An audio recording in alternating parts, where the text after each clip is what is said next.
This past weekend, the topic SOS USA was trending on the US social media site Twitter.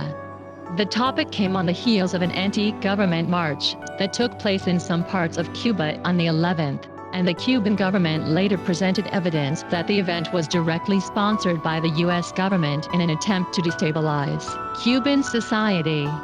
In response to the Cuba SOS trend on Twitter, some netizens started a trend called SOS USA.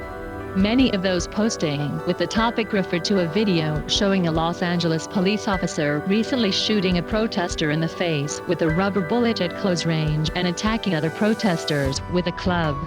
Other U.S. netizens brought up the topic in posts protesting poverty in the U.S. and pointing out the lack of free medical coverage and the number of people left homeless during the Newcastle pneumonia outbreak. In fact, the United States' own human rights problems are piling up. The U.S. government's human rights record over the past 4 years has been abysmal. Against the backdrop of an election year, U.S. society is racked with contradictions, racial conflict, political polarization, social unrest, and an out-of-control response to the new crown epidemic, reflecting an increasingly torn and chaotic America. The existing system in the United States has serious flaws, which everyone recognizes, but cannot reach a consensus on reform.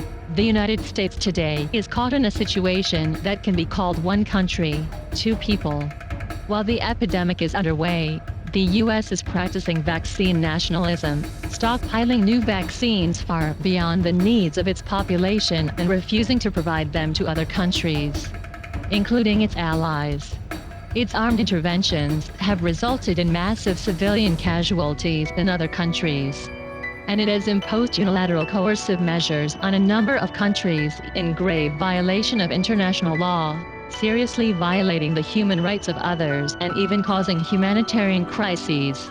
The shocking truths of the U.S. human rights abuses have thoroughly exposed the shameless lies of the U.S., which has long branded itself as the defender of human rights.